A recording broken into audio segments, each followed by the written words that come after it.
All right, you are now tuned into the Rotated Views podcast. I am your host, Jimmylee Velez. I'm here with Gabe, Heck, and Goose. What's up? Overcoming frustration. In this episode, we discuss our stories of frustration, dealing with frustration in our children, overcoming frustration, and advice for folks who are completely frustrated with life.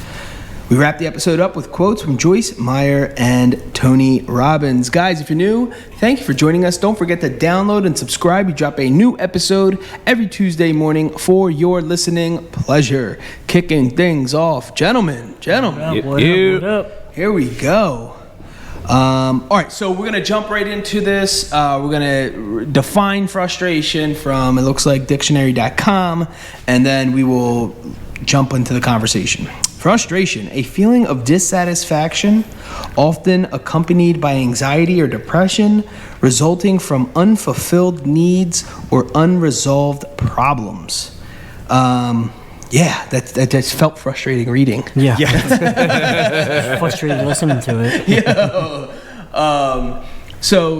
it. We said frustration about 1,400 times already, and we're about 30 seconds in, but we are, if you all have heard our podcast in the past, you know that we give a positive spin on things. So yes, this may sound like a negative topic, but it's titled Overcoming Frustration. So we're going to get into some ideas and some things. But we'll go around the horn. When you think about something frustrating, what do you think about?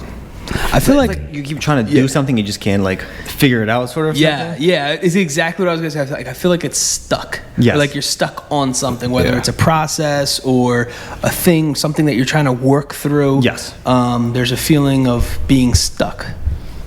Is what I think of initially. Yeah.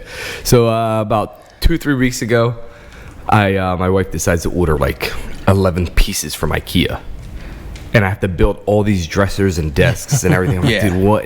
11 pieces of furniture. 11 boxes. All right, let me rephrase it. 11 boxes. 1, 2, 3, 4. 11 boxes. 4 pieces of furniture. So it's 4 pieces of furniture but came divided into 11 boxes. Got it. And neither one of them were light. Okay, and I'm the only one carrying. It's almost 3 boxes of pieces. Yes. Jeez Louise. Wow. So.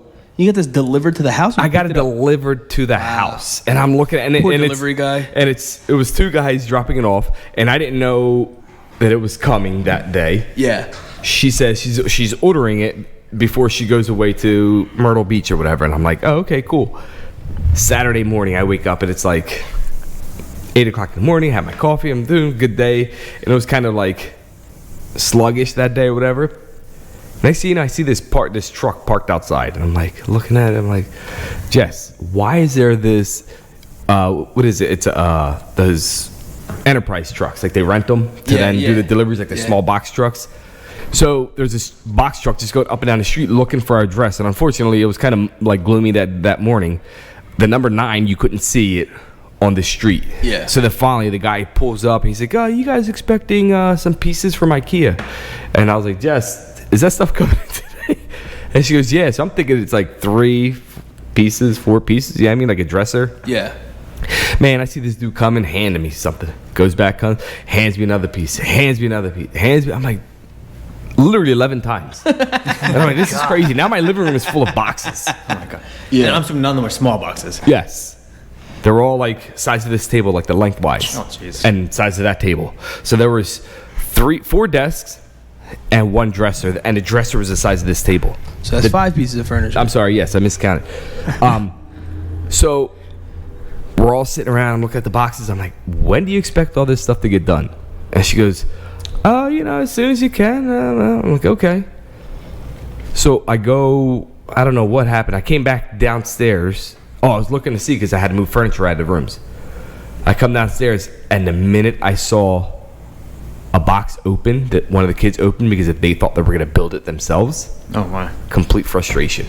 Yeah. Because I know it's not going to get built the right way. Yeah. And then they're going to put it halfway together, and when it falls on them, it's my fault. I'm like, stop. I was like, Jess, please stop.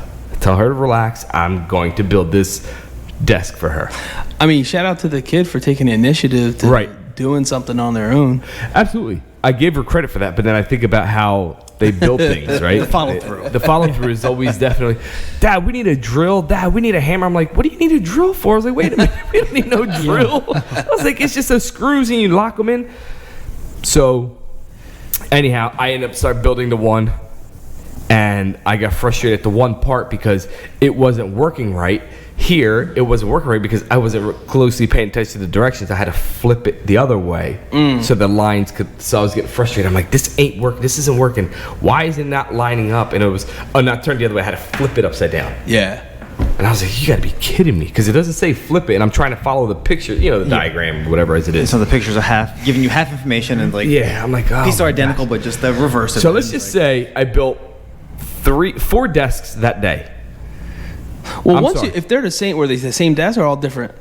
There are 2 different desks. The older 2 girls had the same desk, and then the 2 younger girls had the same desk. So once I built Those things, once you find the groove, Yes, you're kind of you're like, good. you can just keep it moving. Yeah, you're good. You got to figure out that initial first 20 minutes is like, oh, man. Yeah, you're good. So I'm sorry, I didn't build all 4. I built 3. I built the 2 little ones and the second oldest one. And I was like, that was it. It was like 5, 6 o'clock in the evening by the time I was done. And I'm like, dude, my whole day just went on building these desks. I'm like, Jess, I'm done. Whatever. So the next day comes along. My oldest comes in with her friend, and she starts building her desk. And I was like, okay, I got 2 girls building a desk here. They're older, so I give them benefit of the doubt. Sure. And sure enough, they're going, they're building it. It's all established. I'm like, remember, you got to take it up in 2 pieces because it's big. You have to put, carry one drawer in the other drawer to then put the top piece on top of it. So they listen, they do that. But then when they go to put the drawers in, the drawers were all upside. One was upside down. One was the right way, and one was upside down. So then you had to go around and flip the desk around. I was like, whatever. So that finally got done. So then that same day, I built the dresser, which took me, the dresser alone took me 2.5 hours, 3 hours to build. Jeez. Well, I mean, they're known for having like multiple, like hundreds of pieces, and you having to figure out the puzzle or whatever. Yeah. Yep. They, I remember we ordered a piece of furniture. It was something for like the playroom for the boys. It was nothing expensive at all. We knew it was likely going to get like broken or demolished, whatever. So I order it, and about 2 weeks later, I don't receive any further communication. So I reach out. I'm like, hey. He's like, oh, it's on back order. I'm like, dang, you would think you would let somebody know if something's on back order 2 weeks later. Yeah. So then now I'm tracking. I'm like, can I get a tracking, like the appropriate tracking number? Because it almost seemed like the one they initially gave me was just processing or something like that. So now it's giving me an expected delivery date. This is like in November. Well, through November, obviously, is the holiday season, so we got a lot of stuff going on. 2 weeks later after that, I check it again. It says, pushed it off another 2 weeks, whatever. Expected date now, it's January. It's the following year. January comes. Again, we got a lot going on, so it's not really bothering me because we have people over the house, constant. So if anything, it's going to take another thing that's going to take up more room, whatever. Yeah. So I'm like, all right, whatever. I got a lot going on. It's fine. Dude, February comes. This thing's still not in. Wow. So I'm calling like, can we cancel this? Because this is now it's like, all right, the holiday season's over. It's the beginning of the year. You're feeling good. Like you want, fresh things, whatever. And like, oh, we apologize. It's on its way. We can't cancel it now. Now it actually did deliver or did get sent out. Got and shipped out. We have to wait. And then once it's received by the receiving facility or whatever it is, then we can cancel it or have them Return it, redirect it, I guess, back to them. So I say, okay. Dude, somehow, some way, I forget. Dude, it's March, and this thing comes delivered to my door. Oh, man. God. I open it up, and the entire piece of furniture is snapped in half. Oh gosh. So from something I ordered in November, it came finally in March, and it came Totally broken. destroyed. So, needless to say, they fully refunded me my money, but that was very frustrating. Well, so now we have like expectations and things like, Yeah. man, this is what I get for ordering some like. But again, it was something for the playroom. It wasn't like gonna be on display for like the world to see. The boys needed something to put like their video game console on, and it was just, whatever. they're throwing a football and baseball around, and I mean, this thing's gonna. You didn't expect it to stay intact, right? If it didn't get delivered broken, eventually it's gonna get broken anyway. Yeah, right. So I mean, let's just keep it broken. I mean, you might as well. Yeah, I mean that there's a couple things that can lead to frustration. There's projects, I know, whether it was school related or work related. There's frustrating things. I remember when I was at Temple University, a group project. Those were I was never a huge fan of those. I understood why they do them, and I still understand why they do them and where they're coming from. Sure. And developing teamwork, working with others, especially different personalities, different levels of motivation and excitement for something in particular. It's challenging. I get it. That's the point. Right. But it does become frustrating when everyone in the group's a procrastinator. Not everyone is putting in their, potential, basically we're all supposed to put in 20%, right? Yeah. If there's 5 of us, that'll get 100%. So that's how we divvied it up. So my 20% was doing the research. This person's 20% was slapping it all together. This other person, 20% was proofreading it, and the other person had to put the presentation together. Whatever. So it was something like that to that extent. Well, it's if the first person doesn't start and nothing else can happen, right? Yeah. So if you don't do the research on this, you know what I mean? It's I can't do my part, which was the presentation part, right? Sure. And so I remember, I don't remember exactly what the topic was, but I remember being so frustrated with the group project. I wasn't mad at anybody in particular. It was just the situation. Yeah. But in that, it's so funny because I remember having meeting with them. I'm like, guys, we got to meet. We got to talk about this. What's the progress? Where are we with this? Because it's due next week. Yeah. And we've had a month to do it. You know what I mean? We made no progress at all. So now here we are pulling all-nighters. Right? And we have other projects and other things to do. That's not your only class. That's not your only. That's not my only class. I was taking 18 to 20 credits. Bro, we were getting it in. It wasn't our only thing that we were doing. And then there was other stuff, and it's like you said, assignments and things that had to be done. Anyway, needless to say, we got it done. And we did fairly well on it. But that kind of frustration is we put that on ourselves. Yeah. The boxes not getting delivered and stuff like that, that's not, maybe I could have helped, but that was kind of out of my control, right? Yeah. This stuff is so you think about scenarios, what scenarios are we putting ourselves into that we created ourselves versus, something that's maybe out of our control? Yeah. Because along the lines with the group project, I forget it was online or something, whatever. It was some story where I think in the more recent thing, if everybody on Zoom and all that stuff, whatever, there was a group project where a guy nobody responded to any kind of response to do the project. Yeah. He wound up doing it himself, and I think he submitted to the teacher explain the situation, but quote unquote failed because he didn't follow direction because it wasn't a group project because he did everything by himself. Oh my gosh! Wow. I think it was he wound up taking it higher up, but it was so it was almost he was just better off saying, "Oh yeah, we did it all," and then John did this, Joe did that, and she. nobody contributed anything, but you did yourself. But it was a big group project, and nobody wants to do. So it's that's the thing. That's frustrating. When you're stuck in a group and nobody's responding to anything, and you're I don't know what to do anymore. Yeah, and it's also that level of frustration is, it makes me think frustration really is relative. Because the classic example that we've given since we started this podcast is sitting in traffic. Yeah. And why is some dude completely frustrated and PO'd, and why is some person just whistling? But it's just the context, if you put it in context. So yesterday we took the boys to the Eagles training camp practice. It was at the Link. It was awesome. We get there, nothing. Don't hit no traffic, nothing. You guys all know if you've been down to the stadiums in Philly, they're all together. And the Philadelphia Phillies baseball game just ended, and they're across the street. The Citizens Bank is across the street from the Link. We're pulling in, and we sat in traffic, and I without exaggeration, a single block is all I had to go. Was to turn into the Lynx parking lot, make a right onto the Lynx parking lot. Dude, we sat there for 40 minutes. That sucks. That is one thing. Is traffic is to me one of the most frustrating. I get it. I understand traffic. Yeah. There's various reasons for traffic, and I get it. But for some, I get so frustrated with traffic. I feel like I'm just sitting there wasting time. Well, because But at least it's something that you can understand. Okay, people were trying to get into a parking lot and stuff. Yes. It backed up. But Yeah. I don't understand the gaper delay stuff where you're just you're driving past and you're just looking at it. There's nothing. There's no that- reason that for it to doesn't- slow down that way. That happens all the time when you're like on 95. You're like, why is it traffic? And you're driving, and it's like a construction site that's happening, and people are just driving slow because they want to be nosy and see. I'm like, Yeah. just keep it moving. Yes, go the north speed limit. You don't have to, like- you don't have to look at it. Just keep going. It's like, I mean, there's plenty of times where I'm like driving into work, and the way my job, like the way you cross the highway, whatever, it's you got to be quick on the light, because if you're not quick on the light, you're gonna end up getting stuck there.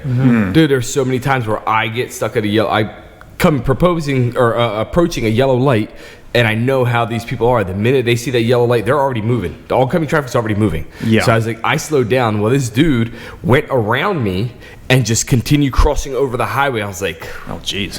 what? I don't know what your problem is, but wherever you're going, I hope you get there safely. That's all I said. And I was like, oh my goodness. Like, that was straight, complete savage. Like, to the point where he ate the red light. And I was like, oh my God, like, these people, there's such a rush. Yeah. 6 o'clock in the morning, what are you doing? Yeah, you're gonna cause a massive A massive freaking accident. delay. Cause more delay. Yeah. Yeah, exactly. You trying to rush it over there? Yeah, man. Oh man, that traffic is one thing that I cannot put together. I cannot piece together. Like, and then that was just like when I go into work, I don't have traffic, and I drive an hour into work from one state to another. But luckily, thank God, I don't sit in traffic. Just traffic lights and things like that, and I do speed limit, whatever. But I don't sit in Dude, there's people who sit in traffic every day, and some people it might bother, some people it doesn't bother. I don't know, but they do it every day. Kudos to you, shout out to you. But God bless you, because I cannot do that. Sure.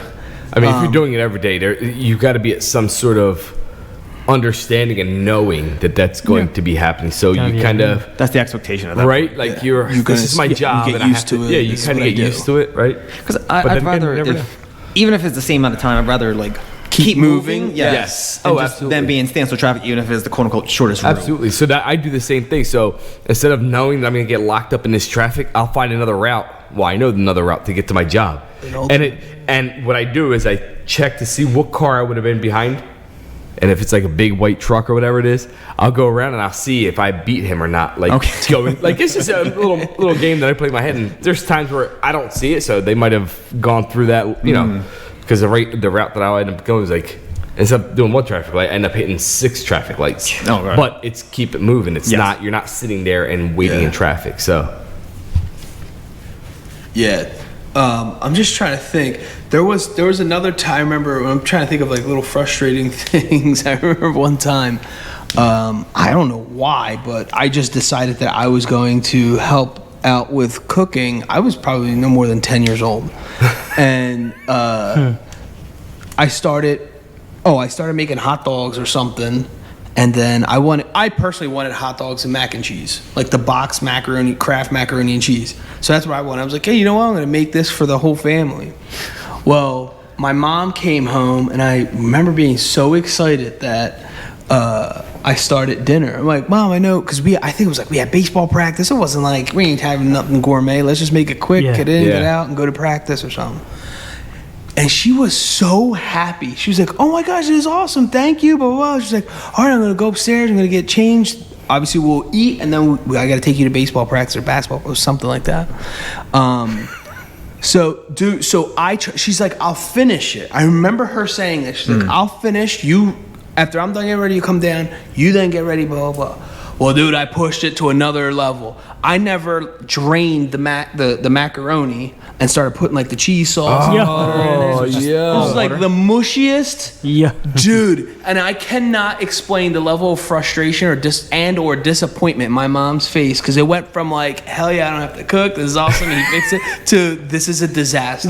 Yeah. I guess we're just eating hot dogs. So she's like, no, it was like, Kraft cheese. dude, I ruined it. And I gosh. remember being so mad at myself, because I was like right there.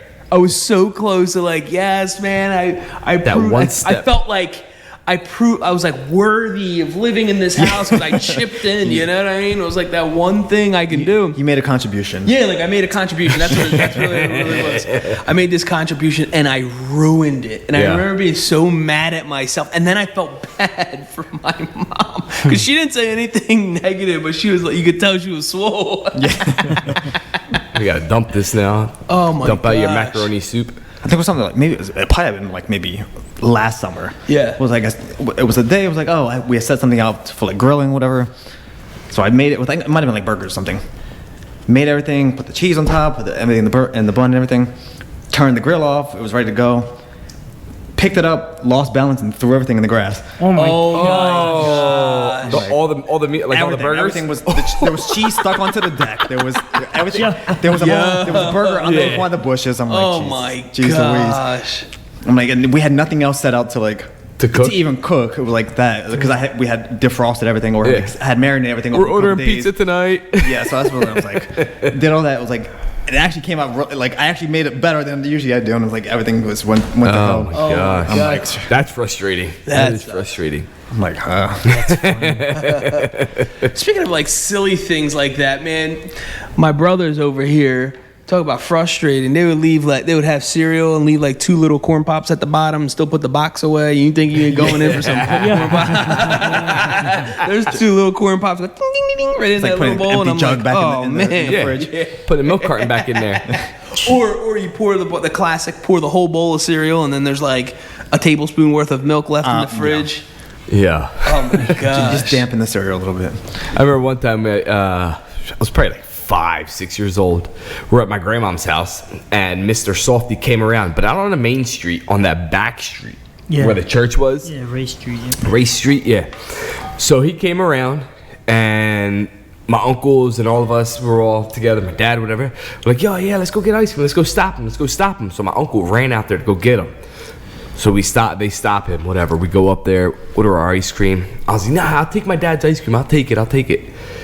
And my uncle goes, are you sure you can handle it? Because it wasn't like walking through cement or anything. It was like we were walking through like trees and like shrubbery and stuff like that. Just because it was grass, like tall grass, like weeds and stuff like that to get through it. I was like, yeah, I'll take it. And I'm walking and I like stumble.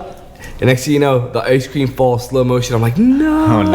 Oh, no. And I see it fall down and I look around at my uncle and I'm like, I pick it back up and I put it under the thing and I'm like, that was my dad's ice cream because I ordered the chocolate dip. He ordered a vanilla. And I was like, so disappointed in myself that I walked up to him and gave it to him. He's like, well, what happened to my ice cream? I was like, I dropped it. And I was like, you want mine? He's like, no, that's okay. And fortunately, my dad was that kind of guy that he would just like go up and just talk to him. So he went and got it exchanged. But I was just like, embarrassed, frustrated. I'm like, dude, I'm like 5, 6 years old, like excited at the same time to give my dad his ice cream, and just a disaster. Yeah. I remember for the story for the moms. I remember, oh man, I felt so bad. Kelly, I believe it was James. She just had James, and she was breastfeeding, and the baby, James wouldn't latch on. And I just remember watching her, man. I felt that was like one of those times where I felt like helpless. Another one of those times, but man, she was so frustrated. Yeah. But she like gracefully came through it, and she ended up figuring it out and found like what worked. Yeah. And it was good. But I remember just seeing like she handled that, way better than I think I would have ever handled it. Because I don't know, man. I was just like, there's a lot going on. First of all, you just had major surgery. You just gave birth to a person, and now it's like you're like recovering and you're wanting to feed your baby, and like it's not working. What you're doing is like I can't even put together how like frustrated I was for her. Yeah. And then finally, like a nurse came in, helped her out, and then they figured out what worked for James or whatever, and it was awesome. But man, that's like a frustration. It's like, to see a loved one that frustrated, that like messes you all up, because you're like, dang, like, and you want the best for both of them, right? And you're just like, I don't even know what to say. I don't even know what to do. I think I was the one who went out and got the nurse. Like, can you help? We're kind of struggling over here. and it was like the solution. I mean, in my mind, while we were going through it, probably felt like infinity. Yeah. So, like it was Absolutely. probably like 10 minutes or 20 minutes of like struggling, and then, but like I said, it's a very intense situation.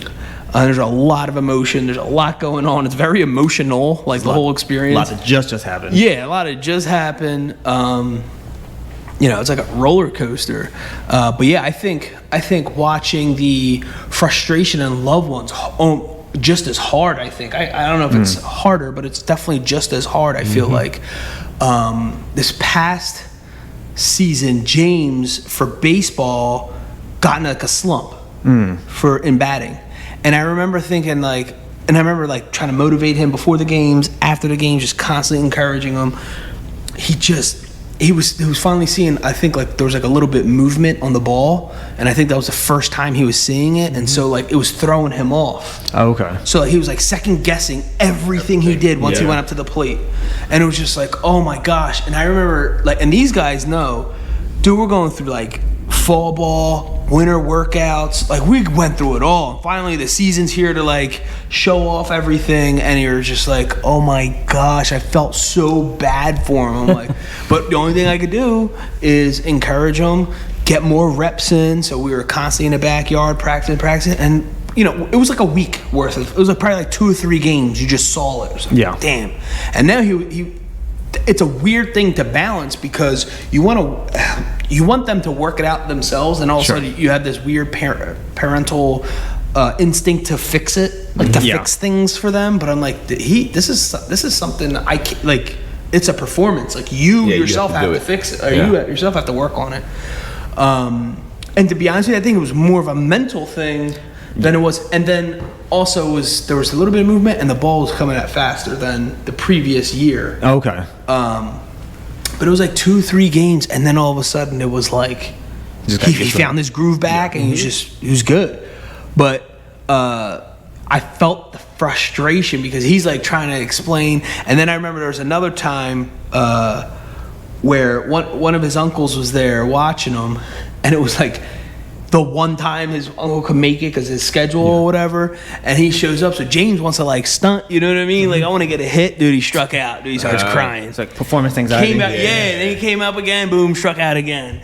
Came up again, dude, popped up and got out, whatever. Yeah. Dude, he was having a disaster. And then finally, I think it was like bad, like 4 times. The 4th time he came out and hit like a nice little shot into the outfield, and got like a stand-up double or something like that. Thank God, because that like made up for all that. I mean, but it is what it is. I remember that. I remember my uncle, I should say, my Uncle Ruben coming to a baseball game, because he was really into baseball, but they lived in Jersey, so it was really hard for them to get over like during the week. I don't know how. I think it was like a Friday night. They came. They had his brother, somebody who was from Puerto Rico, was over with his niece, and they all came to watch me play. And I think Heck was in the dugout with us, like helping out the coach or whatever. And I was probably about James' age now, 9 years old.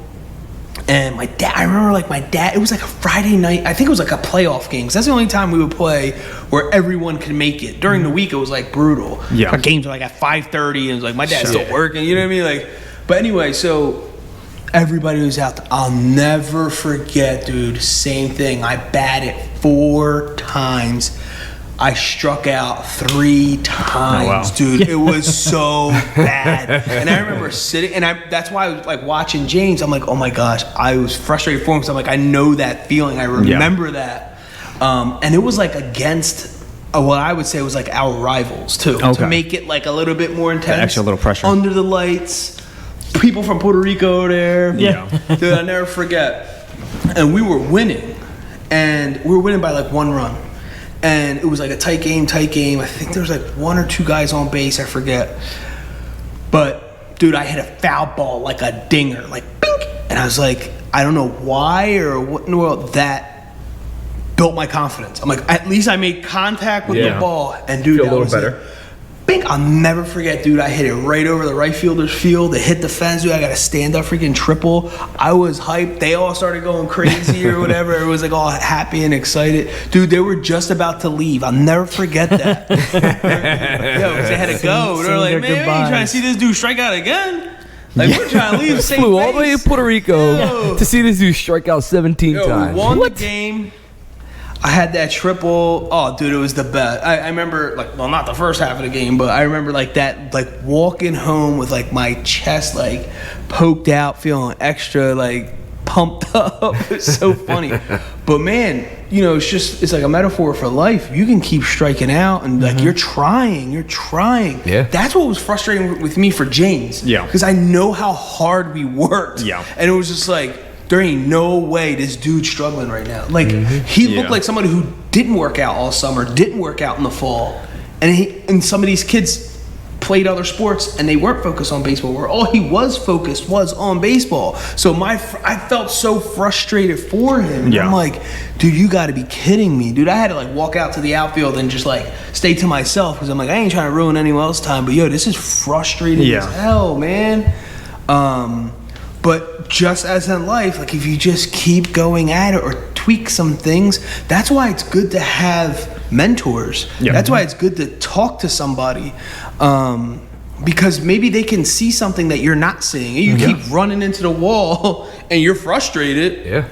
But how much, to go back to what we were saying in the beginning, how much are we inflicting on ourselves? Sure. You know what I mean? Just over our own nonsense or ignorance or whatever. You're trying to just power through it, and it's not. Yes. Obviously, it doesn't work that way sometimes. Forceful. Yes, and that's why the outside perspective gives you at least, oh, okay, I need to do this, not just like brunt force it. Yeah, man. So I mean, that's kind of how we're gonna, you know, turn the rest of this show. Is like, how can someone overcome frustration, which is obviously the title. We shared several stories, obviously, and we can go on all night with the stories. Sure. At least every day there's something that one, maybe even if it's not as intense, but there's something that frustrates you off or ticks you off, right? Is how to overcome frustration. Is there something that, you know, and you could jump in whenever, that you do to overcome that? I know I talk a lot about having a mentor, and one is actually an actual mentor, and then there's others that I don't know if it's, you know, someone who's guiding me or leading me, but I can reach out and ask a couple questions or talk about it, I would say. Yeah. I wouldn't necessarily say that they're a mentor, but it's just advice from an experienced person. Right. Yeah. Is one of my biggest suggestions for anyone that's, especially if it's work related or career related or something like that. And you see it all the time. To go back with sports, like if you're struggling with your free throws, as I say, it's basketball, you're gonna want to link up with someone who's either good at it or a shooting coach. Yeah, right. Who's gonna help you help you find that rhythm, find your spot on the rim, whatever it is, and work out the little things that you need working on. But getting that outside perspective to look at your issue is huge. I mean, we had the two family counselors on. And they were explaining therapy, like group therapy. And it's like, a lot of times we truly are in our own way. And so it's like, even just hearing ourselves talk it out, you can almost solve it. Yeah. Right. Yeah. And you ever get like one of these puzzles, like one of these like, Rubik's Cube? like a Rubik's Cube, or just, there's a bunch of little puzzles that they have. Yeah. Like the two, you know, wound up nails, and you have to like untangle them or something. Like they have all these like brain busters. There you go. Like those brain busters things. Like if you keep at it, bro, you're gonna get frustrated. But if you don't stop, like, hang on, there's a strategy to this. Like the Rubik's Cube, there's an algorithm or whatever to solve things, and it's a pattern or whatever. Yeah, likely there's an algorithm or a pattern that we need for most things to resolve. I'm not saying it's that simple, and life's obviously more complex than that, but still. And kind of like, and sort of like saying, like, sometimes you need to like step away for a moment, like, and kind of like regroup your mind, like you said, maybe talk to somebody else, or do something different, and then you come back to it later. Yep, that's what I was gonna say. Like a clearer mind, then you can. Oh, this is. You see it clearly at that point. You can just do it no problem. In your own head. Right. It just makes it easier. So like, just accept that it might not be able to do what it has to do, or accept reality. Like I'm going to the gym. I'm, in my mind, right? I want to work out. Next year, I want to be as big as The Rock, right? Sure. I'm working out. It's not going to happen. Yeah. You link up with, like you said, a mentor, a trainer, and they ask you, what's your goals? You tell them, he's like, sorry, but your physique isn't made for that. So you got to accept it and then just make the best out of it. But like, the first year I was frustrated. You know what I mean? Like in a sense, you're frustrated because you're trying to get to that level that it's damn near impossible. unrealistic. Yes, Yeah. exactly. The other thing is shifting your focus. I remember when my wife and I bought a house. We bought our house, the house that we currently live in. It was a fixer-upper. And I remember being frustrated with a lot of the process of fixing the house. And I remember I was so stuck on the plumbing of the downstairs bathroom. And because we wanted to switch around some things. And they're initially telling us, you can't, we don't know. And we're kind of just going back and forth. I remember I was so hell-bent on the plumbing and the layout that I just remember my grandfather was like, do what you can do. You're gonna put up the drywall, right? You gotta put up drywall or find something you can do. Lay down the floor, the tile, and I remember just putting down the tile, and somehow the plumbing within like the next day worked out, and we configured it how it would work best for us, right? And so sometimes it's just shifting your focus. Like think about, step away from it for a second. You know what I mean? Because sometimes we get so like intense and like I gotta solve it right now. That you just clouded by everything. Yeah, you're in your own way. The other one is identify a list of possible actions, which is a good one. So it's like, what are my other options? Because clearly what I'm doing is maybe not working right now. Yeah. What else can I do, or what else could be a possible solution? Writing it down, talking to a friend about it. And like I said, that goes back to the mentor / what Goose was saying, trainers, like talking things through. Sometimes even talking to yourself, like going through the scenario in your head while you're laying down before bed or something. And trying to like process it. It sounds funny, but people say this, it works for them. It really truly does work. My morning showers, I work out a ton of issues in my head. Like, I'm serious. Like I go about my day, what I got to do this day, whatever. I work out a bunch of things. They might not be like mountain level, problems, but there's things. And then like I'm working through like how do I approach it? 'Cause there's some like, when it comes to leadership, there's some tough conversations that you have to have. And it's like, it's not. What I did learn is that a good way to start your day is worry. Probably one of the worst ways to start. And so I'm like worrying or anxious about having a particular conversation or a meeting. And if I refocus on something else, what can I do? And I just tell myself, stop. I literally tell myself, stop. What can you do? What progress can you make, right?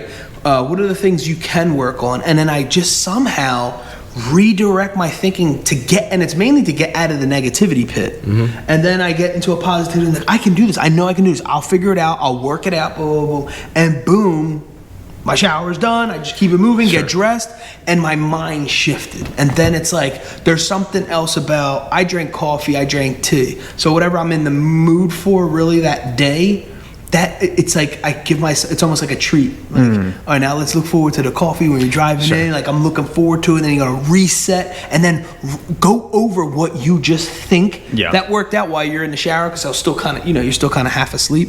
Well, I am anyway during that time. And then it's like, bang,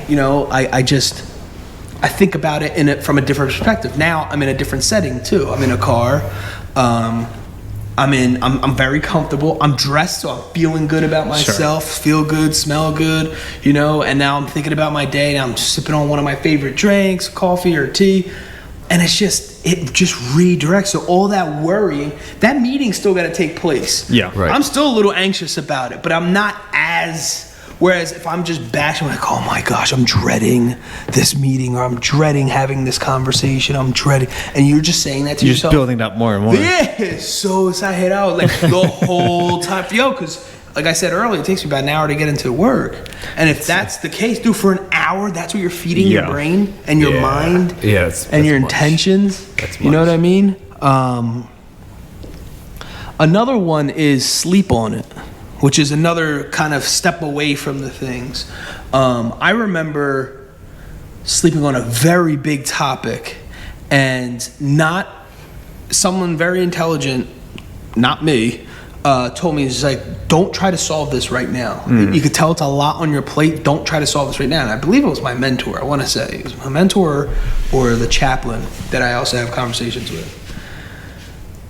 And I remember like sleep on it. I remember saying, just sleep on it. Think about it. Go home. Whatever. You can't. The state, the mental state that you're in, is probably not conducive to the most, productive result or, thought process. Yeah. I remember waking up the next day and seeing like an email or something like that, and the issue like resolved itself. And I'm not saying that that's what's going to happen for every single thing. Right. But it was like, it was dope that I didn't make the wrong decision. I let it kind of, some things you do just have to let them pan out. Yeah. Because we have this thing where we're trying to force our hand on a lot of things. Yeah. Trying to force the success. Trying to force the situation to pan out to exactly how you had it in your head and in your little plan. Yeah. When, God's plans are totally different. It's going to look totally, you can still get there. Yeah, You're going to right, still get there, right? Like I different. remember thinking like my college diploma and what I thought college was and how you get a college diploma was not what I experienced, but I still got my college diploma. Right. You see what I'm saying? Absolutely. Like it was totally different. I'm very grateful for my experience. There's some highs or some lows, whatever. But it is not at all what I thought college was going to be. I don't know. I had never experienced it before. You know what I mean? Yeah. But the end result, so at one point, I don't know, maybe a year or two in, you just got to go with the process and how it's coming. Stop forcing, what you think it should be. Like, this is what my experience should be. Yeah. You know what I mean? It's never going to work. Yeah, you never know what your experience should be. Yeah. Or you don't know. You can have an expectation, right? Like you think it's going to be this, but you're never going to know what your experience is until it actually happens. Yeah, because there's all kinds you just of gotta let that variables that goes into all that. Oh yeah, you just got to let that go. I always think about, too, like, how tuned in people are with themselves. And, like, race cars is a perfect example.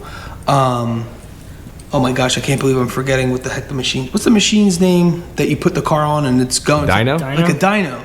So basically, this mechanism, you put your vehicle on it. It could be a motorcycle, it could be like a quad or a car, whatever. You put your vehicle on it, and while it's on this mechanism, which is something similar to like a treadmill, but for obviously vehicles, it's computing all this information and spitting out all this information, and then you could test the speed, you could test all the the inner workings of what you just freaking figured out. You put nitrous in this bad boy. When's the perfect time to hit the nitrous button? All these things. So it's spitting out a lot of information that's very useful for you to have the best performance. Yeah. Right, for a particular race or whatever it is. I just think about like people like that when they're tuning into that level of detail. Yeah. It's incredible. Yeah. Because you go from that to the guy who's just like going off of, like just going off the sound. Oh, I mean, this is when I should, hit, or what gear they're in, and they're probably 90% accurate because they're so good at what they do. Sure. But it's all about the edge. It's all about the slight edge. And now this person's 5% more accurate just because they did all this research and have all this. So they're 95% more accurate. And just that one little split second, and we all know racing is split seconds, can determine whether you're first or second place. But anyway, it's gathering as much information. Like, do you have, so if you're feeling frustrated about a specific outcome, do you have all the tools you need to be the most successful? So gathering the right information, all the right tools, because having the wrong tools could be a whole other beast. Like, if you're building a house and all you have is a saw, right? Let's see I'm not saying you can't build a house, but I'm saying how much more successful would you be if you had a drill, a hammer, a level, and like 15 other whatever. You get the point. You're gonna be way more successful with the appropriate tools. Absolutely. But the important thing also is to the opposite of that is work with what you have. Don't let that be the barrier of frustration, because sometimes this podcast itself speaks volumes for this. We didn't have all the best equipment. Now we have good equipment, but I'm saying like when we first started out, we just got started. Like we just with whatever we had, and yes, there was frustration. There were still like laughing at ourselves 6 years later how like crazy it was. Like I can't believe we kept going. Like what a mess. Like seriously. Yeah. Not to say we have anything figured out now, but still, like what a mess. Like those first couple jacking up recordings, thought we hit record, we never did, talking for 45 minutes and not capture it. Like that was frustrating. But we worked through it. There was a goal set behind it too, right? Yeah. We were determined. We were determined to make it happen. A motivation behind it. Yeah. Exactly. That we want to do so much, whatever. And if we didn't support him and back him up, it would have never happened. He couldn't do it by himself. He needed strong guys for him or with him to run the show. Yeah. So, case in point, like if you go back to your example, if all you have is a saw, then you need to find somebody with a hammer that can help you. Right. Exactly. Yeah. Exactly. Build the team around. Got the ladder. Got the level. Build a team around you of people who know how and know what they're doing. You don't have to know everything. Exactly. Obviously. And that's the point of reaching out. We're the perfect example. Because we all have our own personal skill sets. Exactly. Here's a good one. Temporarily walk away from the whole thing. Yeah. And they say, go to a party or celebrate. Do something that's going to completely take, or just hang out with good friends or good company. Maybe go watch a movie or something that's going to totally take your mind off what's bothering you. And you might generate an idea having a conversation or just watching something on TV or watch sport or go play sports or go to the gym. Maybe do an activity that's going to, take your mind off, with that. And then the other one is talk about cook a delicious meal, or maybe just go out and eat a delicious meal. Sure. Because we know food, just the food alone can spark, my mouth is watering, spark a conversation, or go to one of your favorite places to eat. That would just kind of bring back that good vibes again. And it's just kind of like when you're feeling frustrated, we want to lead people to healthy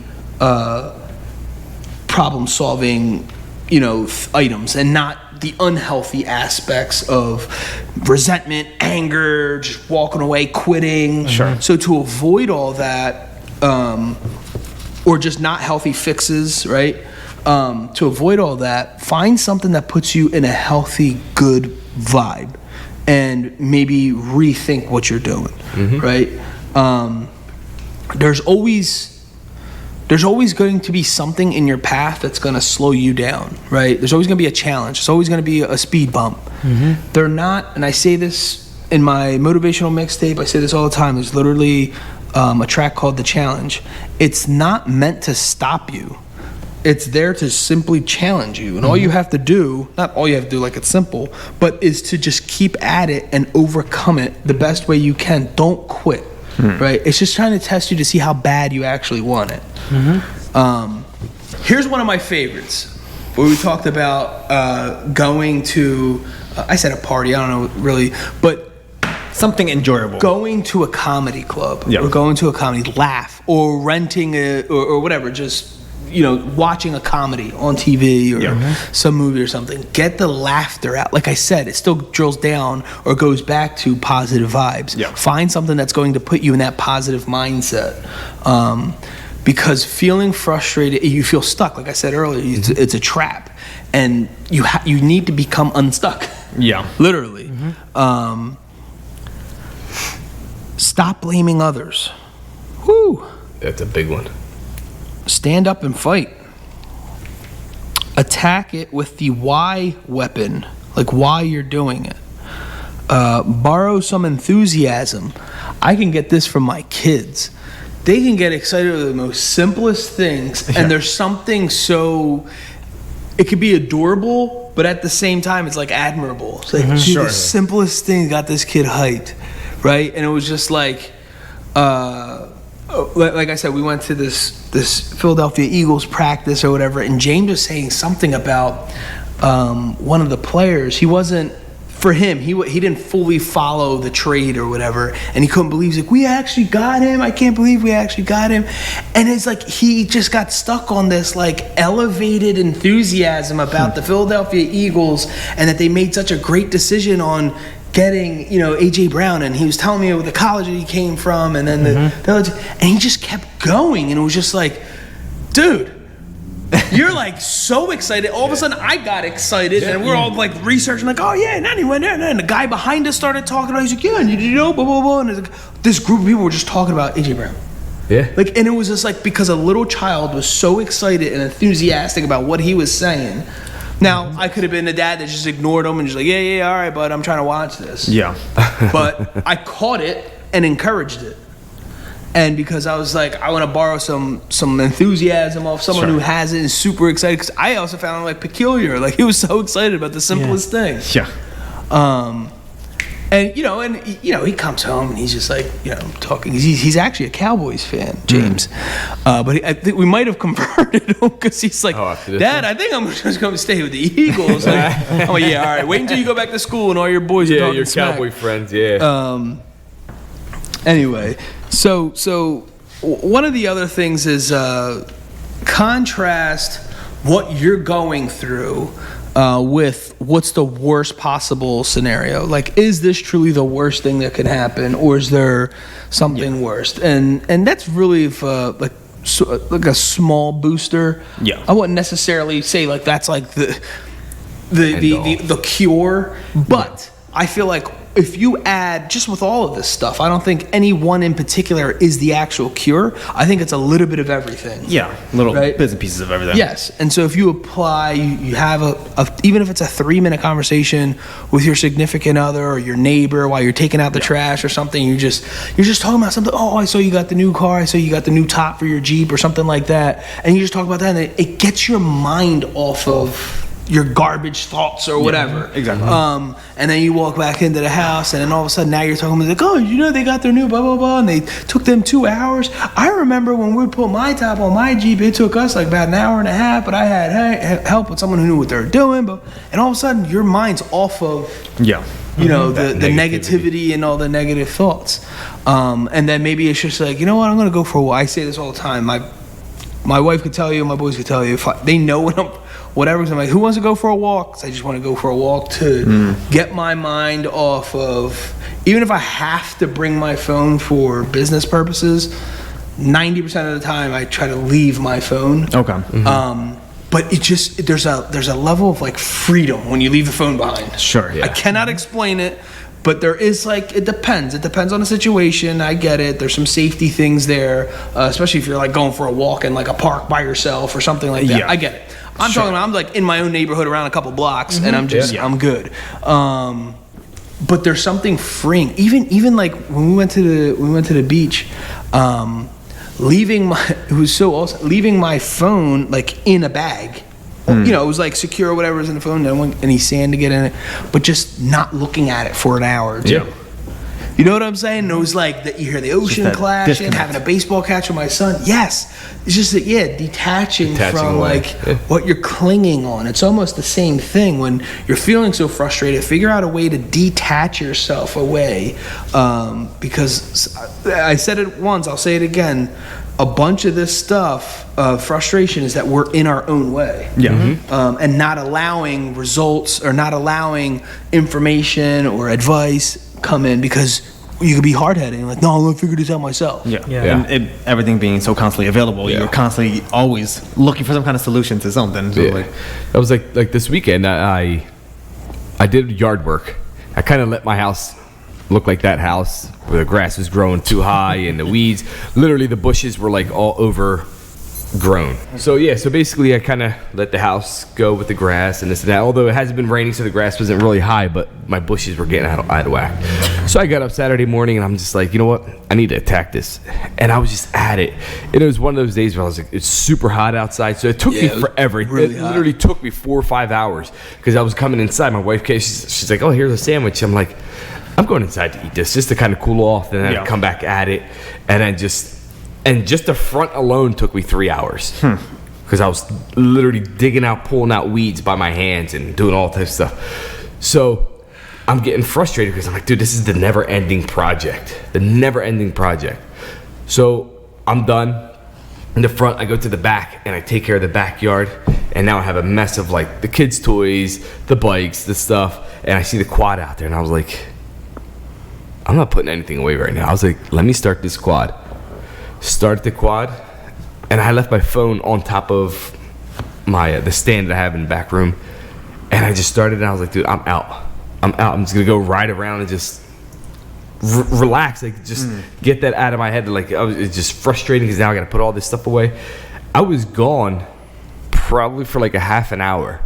My wife had no idea. She didn't know where I was. She didn't even know that I was gone.